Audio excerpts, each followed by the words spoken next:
नमस्कार दोस्तों, स्वागत है आपका साइट फॉर वर्ल्ड के ऑफिशियल लर्निंग प्लेटफॉर्म पर, जहां स्टूडेंट्स और जॉब सीकर्स के लिए करियर, टेक्नोलॉजी और प्लेसमेंट से जुड़ी इंडस्ट्री ओरिएंटेड और प्रैक्टिकल नॉलेज दी जाती है। अगर आप अपनी स्किल्स को नेक्स्ट लेवल तक ले जाना चाहते हैं तो आप बिल्कुल सही जगह पर आए हो। चलिए शुरू करते हैं आज का इम्पोर्टेंट सेशन। कभी सोचा है कि कोई फूड डिलीवरी ऐप हर सेकंड हजारों ऑर्डर्स बिना किसी गलती के कैसे मैनेज कर लेता है? या फिर एक एयरलाइन रोज हजारों फ्लाइट्स टाइम पर कैसे चलाती है? इन सब के पीछे ना एक सीक्रेट सिस्टम काम करता है जो सब कुछ स्मूथली चलाता है। इसी सिस्टम को कहते हैं बिजनेस प्रोसेस स्टैंडर्डाइजेशन। तो चलिए आज इसी छिपी हुई दुनिया को आसान भाषा में समझते हैं। आज हम 4 चीजों पर बात करेंगे। सबसे पहले हम देखेंगे कि मामूली से कागज के काम में कितने बड़े रिस्क छुपे हो सकते हैं। फिर हम एक सॉलिड प्लान की पावर को समझेंगे। उसके बाद हम देखेंगे कि इस प्लान को एक्शन में कैसे लाया जाता है। और फाइनली, सबसे इम्पॉर्टेंट, इन नई आदतों को टीम में हमेशा के लिए पक्का कैसे किया जाए। तो चलिए पहले सेक्शन से शुरू करते हैं। आपको क्या लगता है बिजनेसेस के लिए सबसे बड़ा रिस्क क्या है? Market crash? कोई बड़ा एक्सीडेंट? शायद नहीं। असली रिस्क तो छुपा होता है रोज के छोटे मोटे कामों में, उन गलतियों में जिन्हें हम अक्सर इग्नोर कर देते हैं। और जरा ये नंबर देखिए, 50%। एक रिसर्च के हिसाब से लगभग आधे चेंज और प्रॉब्लम मैनेजमेंट प्रोसेस रिस्क पर हैं। और वजह सुनेंगे, सिर्फ ये कि उनके डॉक्यूमेंट्स ठीक से हैंडल नहीं किए जाते। मतलब ये तो कॉइन टॉस करने जैसा हो गया। हेड्स आया तो बच गए, टेल्स आया तो प्रॉब्लम। कोई भी अपने बिजनेस को ऐसे चांस पर नहीं छोड़ना चाहेगा, राइट? तो जब हम कहते हैं डॉक्यूमेंट ड्रिवन प्रोसेस, तो इसका मतलब क्या है? सुनने में टेक्निकल लगता है, पर है बहुत सिंपल।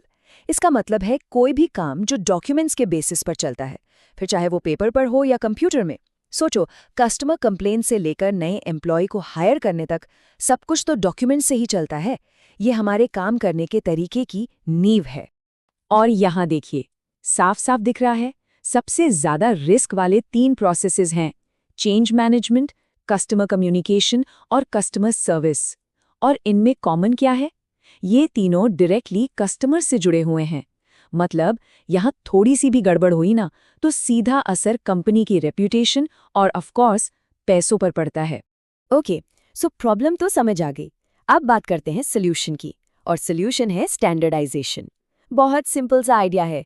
काम करने का एक बेस्ट फिक्स्ड तरीका बनाओ जिसे टीम में हर कोई फॉलो करे। और इसका मतलब ये बिल्कुल नहीं कि और ज्यादा मेहनत करनी है, नहीं। इसका मतलब है स्मार्टर वर्क करना है। एक ऐसा प्लान जिसके स्टेप्स क्लियर हों और जिसे आप 1000 बार भी फॉलो करो, रिजल्ट सेम ही मिलेगा। ये रूल जबरदस्ती लगाना नहीं है, बल्कि सबका काम आसान करना है। ये लाइन पूरी बात को परफेक्टली समराइज करती है। जब एक स्टैंडर्ड तरीका होता है तो सारी टीम्स एक साथ एक ही डायरेक्शन में काम करती हैं, मिस्टेक्स कम हो जाते हैं, और अगर कोई प्रॉब्लम आ भी जाए तो लोगों को पता होता है कि क्या करना है, वो कंफ्यूज नहीं होते। बिल्कुल एक ऑर्केस्ट्रा की तरह, जहां हर कोई एक ही म्यूजिक शीट फॉलो कर रहा है, तभी तो इतना अच्छा म्यूजिक बनता है। तो सवाल ये है कि इसको करते कैसे हैं? इस डायग्राम को देखो, इसे कहते हैं वर्क फ्लो। ये बेसिकली काम का एक विजुअल मैप है। इसको एक कुकिंग रेसिपी जैसा समझो। एक स्टार्टिंग पॉइंट, बीच में कुछ स्टेप्स और एक फाइनल डिश। सिंपल। ये आपको बताता है कि पहले ए करो, फिर बी, फिर C. No confusion, no guessing. और जब आप इन वर्कफ्लोज को अच्छे से मैनेज करते हो ना, तो कमाल हो जाता है। सोचो, जो बोरिंग बार बार करने वाले काम है वो ऑटोमेटिक हो रहे हैं। आपको एक ही स्क्रीन पर दिख जाता है कि कौन सा काम पेंडिंग है, किसके पास है। पूरे प्रोसेस की क्लियर पिक्चर सामने होती है। मतलब फुल कंट्रोल और फुल क्लैरिटी। ओके, काफी थियरी हो गई। चलो अब इसको रियल लाइफ में देखते हैं कि ये आखिर काम कैसे करता है। तो रियल लाइफ में ये कैसा दिखता है? चलो एक बहुत कॉमन प्रोसेस को ब्रेक डाउन करते हैं। Change control. नाम थोड़ा टेक्निकल लग रहा है, पर मतलब बहुत सिंपल है। किसी भी सिस्टम में कोई भी चेंज करना है तो उसको ऐसे ही नहीं कर देना, पूरी प्लानिंग और कंट्रोल के साथ करना, ताकि कुछ गड़बड़ ना हो जाए। अच्छा, ये 6 स्टेप्स देखकर टेंशन मत लेना, बहुत सिंपल और लॉजिकल हैं। एक एग्जाम्पल से समझते हैं। मान लो हमें अपनी कंपनी की वेबसाइट पर बाय नाउ बटन का कलर चेंज करना है। तो स्टेप 1 प्लान स्कोप, हम डिसाइड करेंगे कि करना क्या है। स्टेप 2 असेस एनालाइज, हम सोचेंगे कि इस चेंज का इम्पैक्ट क्या होगा। स्टेप 3 रिव्यू अप्रूवल, प्लान को मैनेजर से अप्रूव करवाएंगे। Step 4 build test, button design होगा और उसको टेस्ट करेंगे। स्टेप 5 इम्प्लीमेंट, सब ओके है तो बटन को लाइव कर देंगे।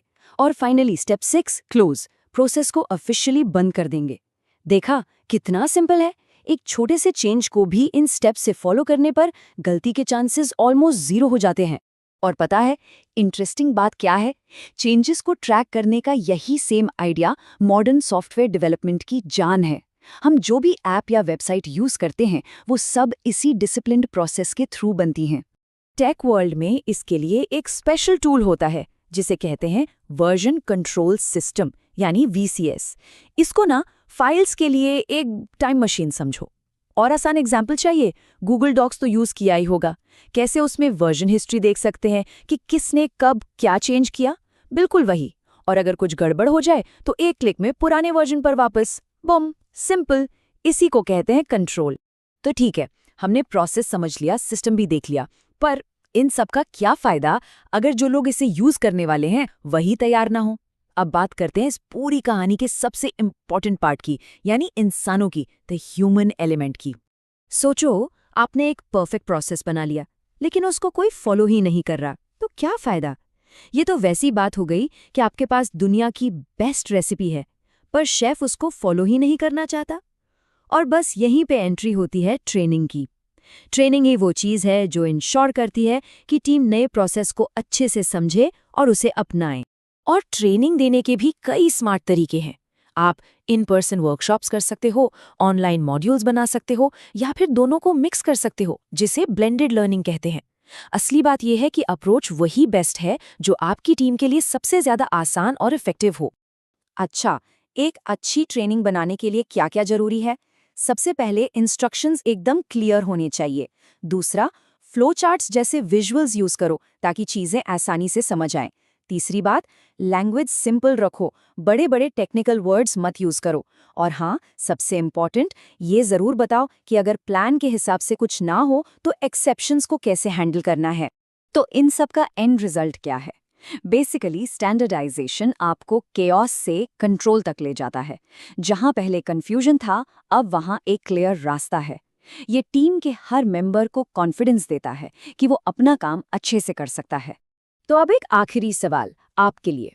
अपनी लाइफ में सोचो, चाहे वो आपका काम हो, पढ़ाई हो या कोई पर्सनल प्रोजेक्ट, ऐसी कौन सी जगह है जहां थोड़ा सा केओस है, जहां एक बेहतर प्रोसेस बन सकता है? वो कौन सी चीज है जिसे आप आसानी से कंट्रोल में ला। तो हमारे चैनल को सब्सक्राइब कीजिए और वीडियो को अपने दोस्तों के साथ शेयर जरूर कीजिए। कमेंट सेक्शन में अपना डाउट या नेक्स्ट टॉपिक लिखना मत भूलिएगा।